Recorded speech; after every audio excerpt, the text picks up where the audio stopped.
Yo, check this out. That is fantastic. And I have to do more drawings because human brains are so good with drawings. You have to be able to visualize concepts to be able to understand them.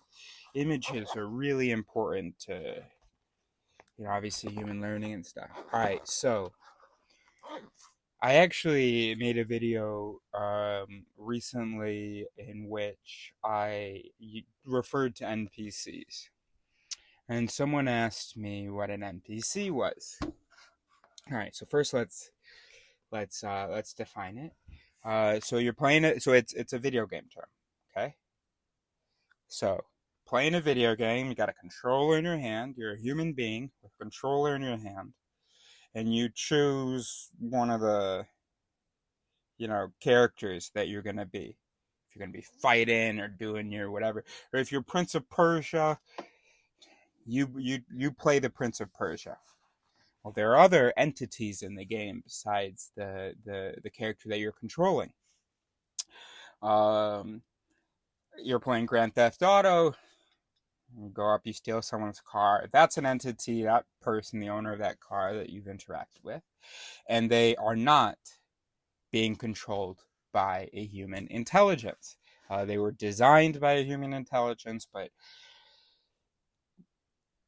uh, the point is that they're programmed. They don't have a free will and a soul and stuff like that.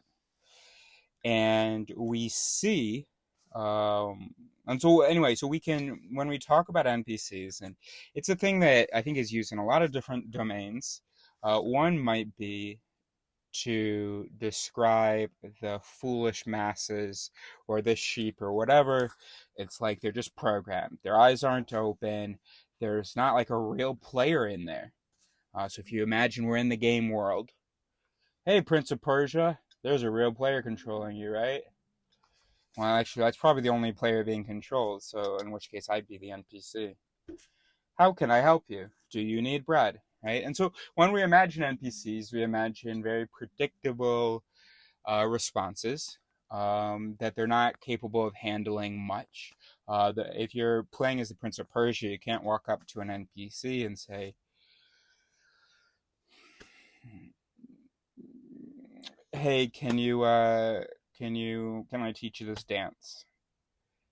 That is not what I'm supposed to help you with, but I can help you get some food or whatever. I don't actually play a lot of video games, so, but something like that. And okay, so you got a feeling. You have the NPC, which is just the robot, just like you imagine like a robot or something. Um, and they just keep say there's very limited treatment of what you say. They can only respond to like maybe three things, um, and then and then that's it. So they're limited to certain responses. We're not going to be able to have a deep conversation with them. That's just not in their programming. Okay, so I think I've made that clear. Hopefully, though, if you're like just totally on board, and if so, put a comment. You noticed, or you were like, ah. And it's okay if you didn't, because what I've just described is a totally, totally natural, universal sort of distinction between a simple programmed entity, and that can even be like an animal of lower intelligence, whatever, and a human soul. That's normal, but what we're working on this channel is helping you out with that, helping you understand that's not real. And so, for instance, I said at some point that the NPC is limited to like three responses. That's true in some games. In other games where the programming is a little bit more complicated, they're limited to four responses, maybe even 10. So that's one thing. So it's just the more programming there is, the more interpretive mechanisms the entity has, or basically the more if thens it has, the more conditions it can give different consequence to. Okay? So you imagine the simplest is like you arrive at this NPC in the game and they say, Welcome to your village. Check it out. And like that's it. Can't click on them, can't interact with them and anymore. That's it. And so that is one it. It is if player character approaches, then welcome player character. Okay. And then of course you can add more. If player character says something with the word hungry, then indicate uh, randomly one of these four places. Now you've got four different consequences for that additional condition.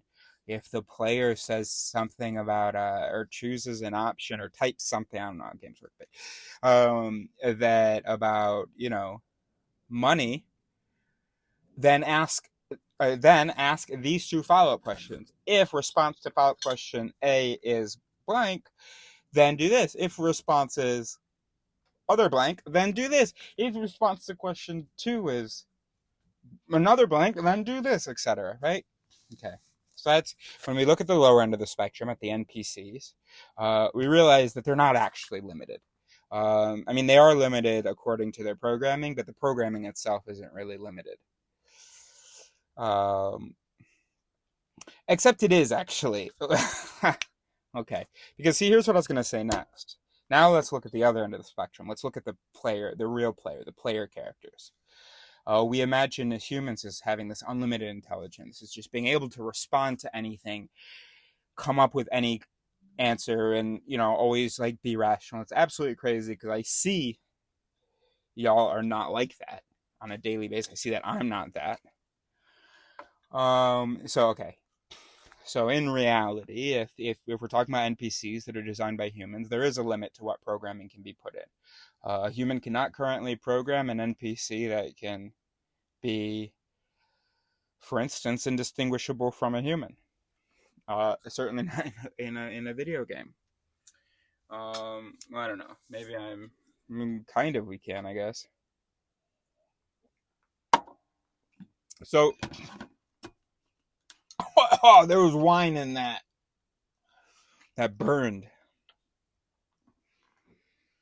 Does that make sense? I don't know. Someone explain that to me.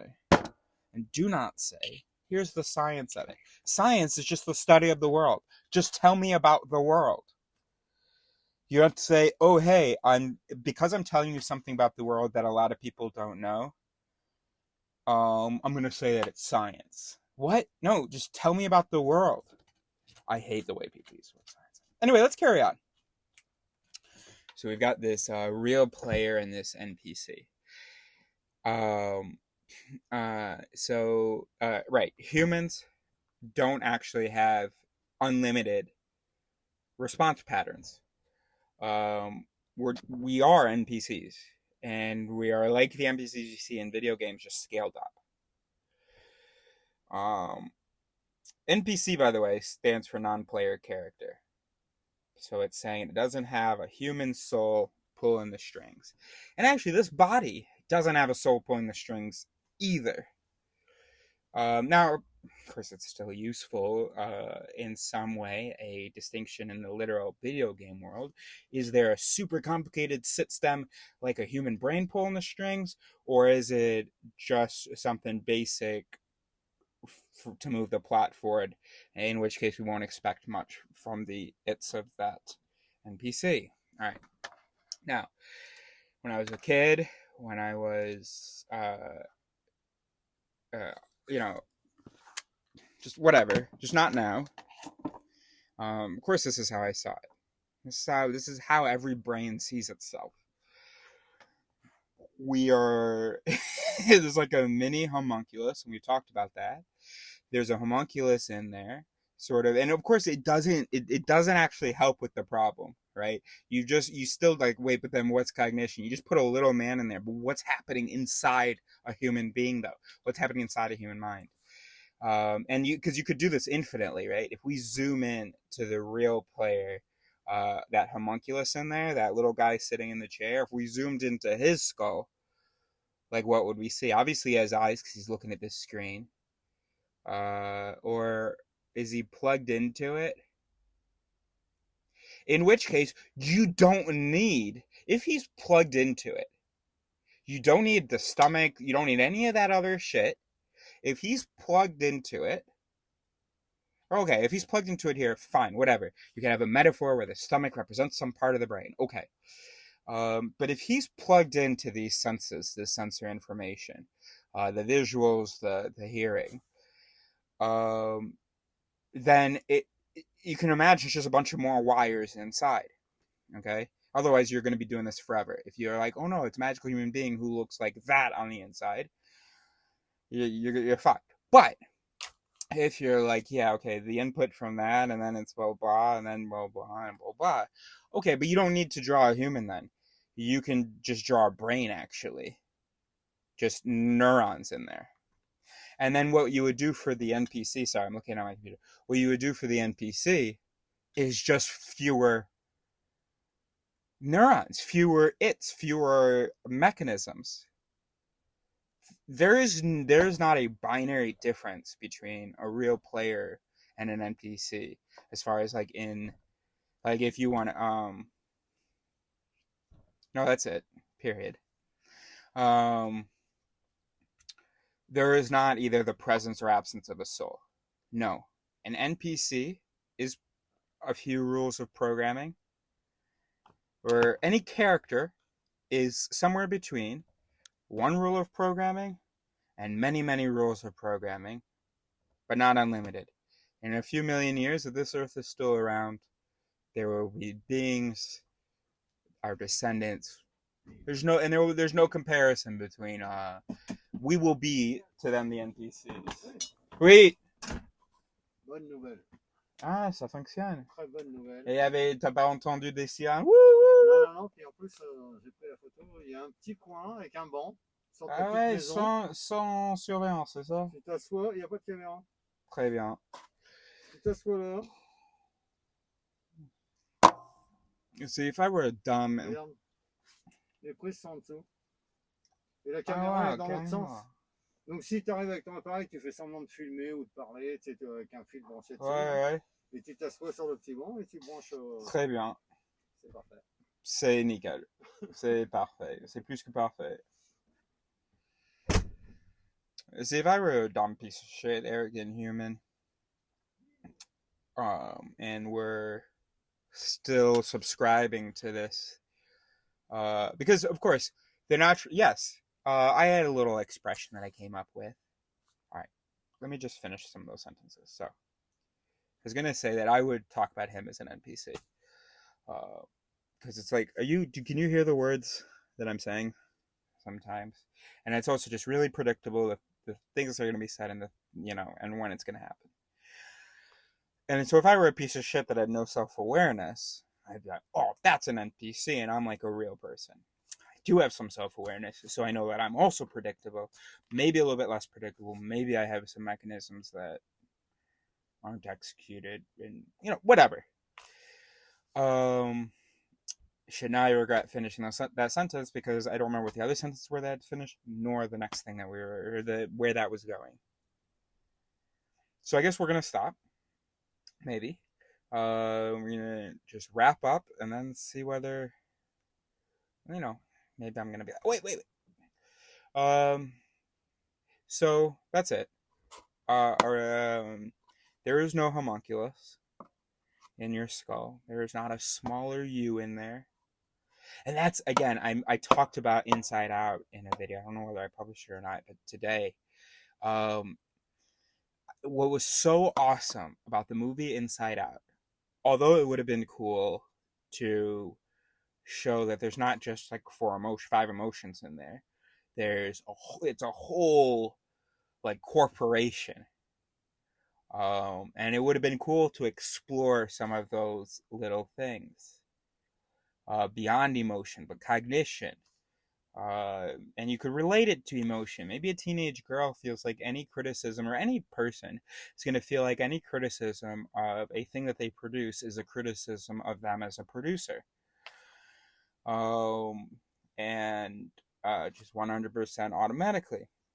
So for a lot of people, that's the case, that we take any criticism, take the full weight of the criticism of the piece, as a criticism of the whole. Now, that's not really, that elicits then emotions, that evokes emotions, but that would be more of a cognitive it. So it would have been cool rather than having it automated by like machines, because in Inside Out they have this library of memories, which is not right. You should actually even have a kind of a homunculus representing each memory.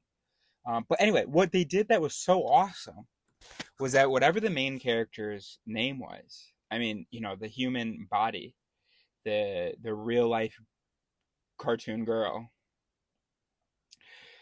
she did not exist in her mind.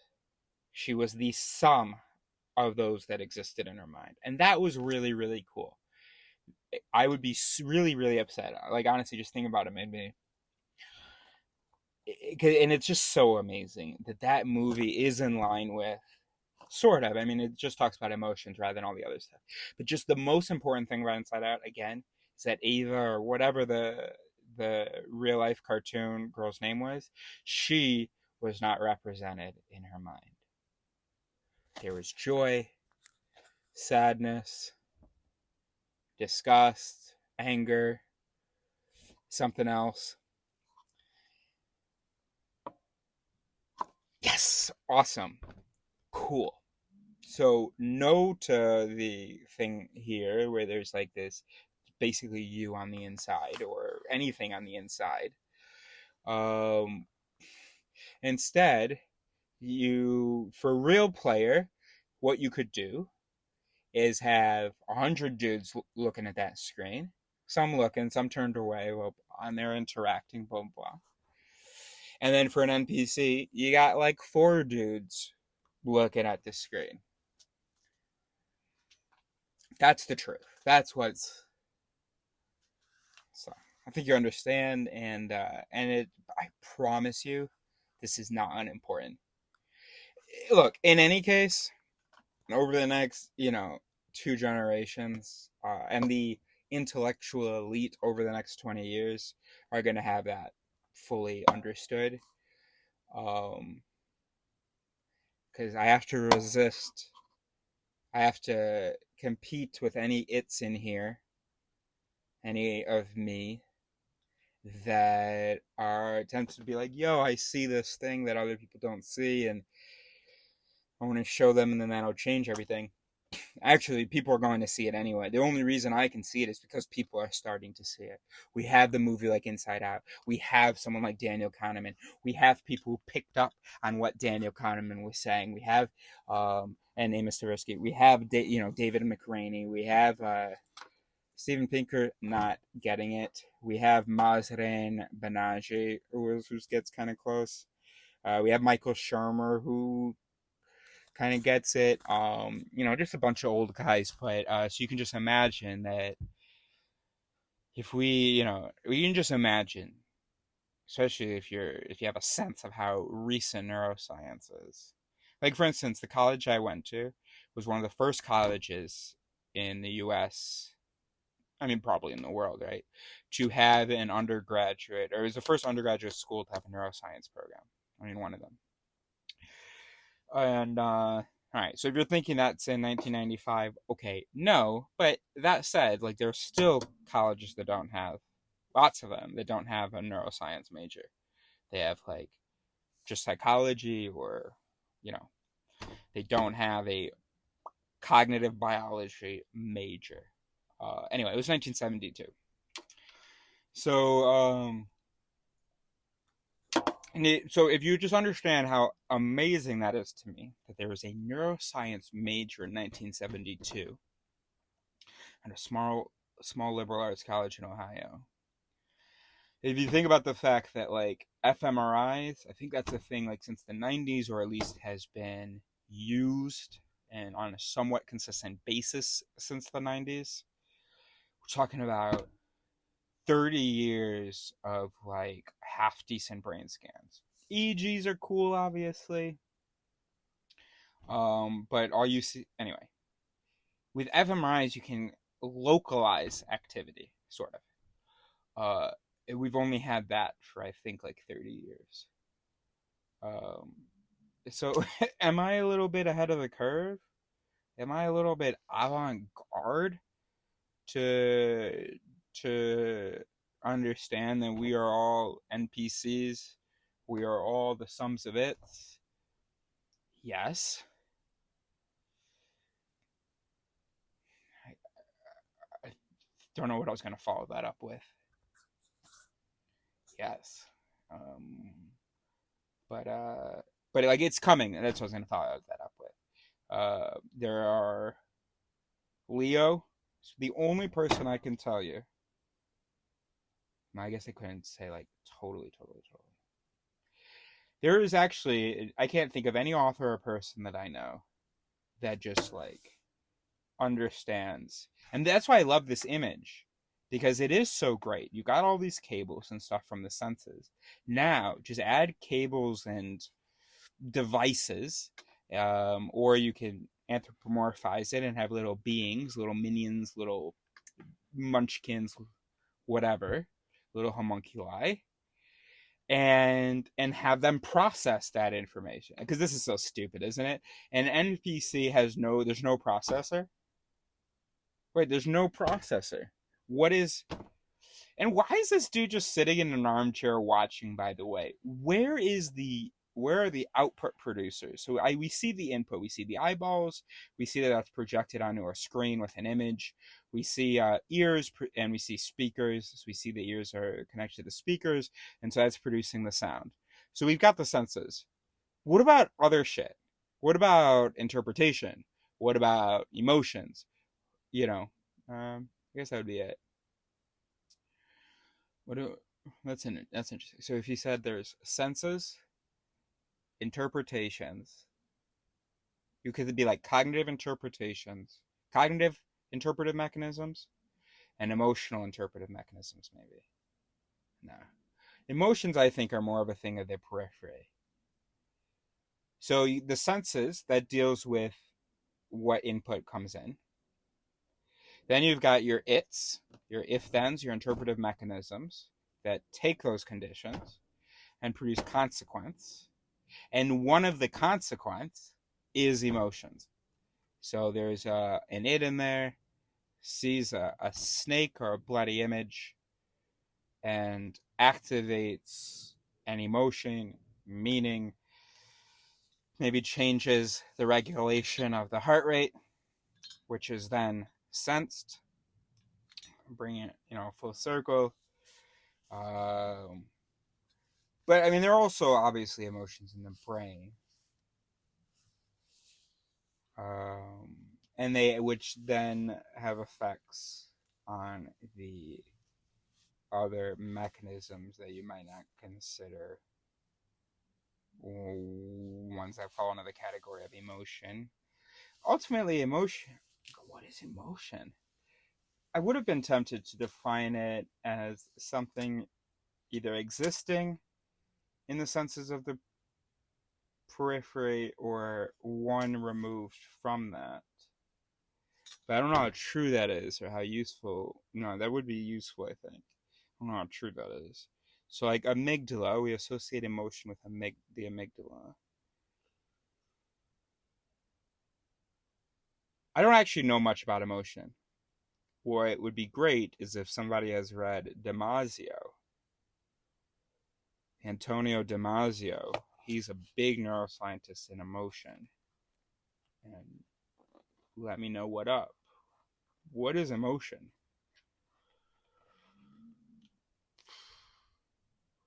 Because in this stupid thing, you would maybe imagine. I mean, the interpretive mechanisms aren't even depicted. There's literally no treatment of the input. There's no then. There's no receiver of the conditions of the ifs. There are no if thens. There's just the conditions. With the image on the screen and the sound. It's kind of it feels kind of nice to be like, wow, this is how humans see themselves, and I've learned since that idea. Wow, I'm kind of special. Now, this I follow a lot of right wing and just a lot of different kinds of. I should also, by the way, start following some left wing stuff, but it just made me too sick. I had to stop watching Colbert a long time ago because he's just an idiot. Or let's just say he's reckless. He is able to. He's smart in the sense that he's able to come up with lots of kind of jokes that like sing and make the point rhyme, and he's really bad at like having a standard of reason for what he says. So I had to stop watching him a long time ago, and then I continued watching Kimmel and Fallon because back when I was watching Kimmel, he was kind of staying out of the politics. Then he went hard into it, but Kimmel is a little bit more even tempered, a little bit less cocky than Colbert. And so I was able to be like, all right, his writers wrote that, and he just moved on to the next joke. But then, obviously, at some point, it just got to be too stupid. Fallon had to, as much as he stayed out of it, he had to make a couple of jokes a night, and they were just stupid and convincing, though. That's the problem. Because jokes are allowed to be stupid if that's all that they are. But when jokes are stupid and convincing, and anybody with self awareness would know, anybody with real self awareness, which isn't anybody really, they're very few, I'm the only one I know, would, that's not true, would know that if you keep hearing a bunch of jokes about right wing people or like there's a bunch of implied sort of sentiments delivered through these jokes, those sentiments will be installed. You will think that the right wing ideas are more silly and so on. And I do think that the left is kind of more correct. Um, but gosh, they're all such fucking fools. Even Trevor Noah, bro. Even John Oliver. So I won't call Trevor Noah or John Oliver fools. Might not even want to call Jon Stewart a fool. Jon Stewart, though, he says a lot of smart stuff, but gosh, those three are tricky. But I just know that I've watched them, and it's like Trevor Noah's good. So if I had to rank, if I had to say who I hate the absolute least, but I don't know whether it's just because he's mixed. I guess it would be Trevor Noah. But then it'd be either Jon Stewart or John Oliver, and then it'd be the other one, and it'd be Kimmel. Then it'd be Fallon, who's an idiot, but stays a little bit more in his lane. And then it would be you'd have to leave some blank spots. I could not put Colbert any higher than my most hated talk show person. What? Gosh, fuck. And also because what makes me so upset is that there are so many things that he and I would agree on, sort of superficially. Like, or I don't know whether it's superficially or fundamentally, but like we would agree on like this law is good or not. He just doesn't understand why. By the way, also Colbert and Kimmel are the only religious ones out of the group. Um, I mean, Colbert is a fucking idiot. Colbert is an idiot. Kimmel isn't even that all that religious. Colbert's just a straight up fucking idiot. Is that what this video was about? What were we talking about? All right, let's stop.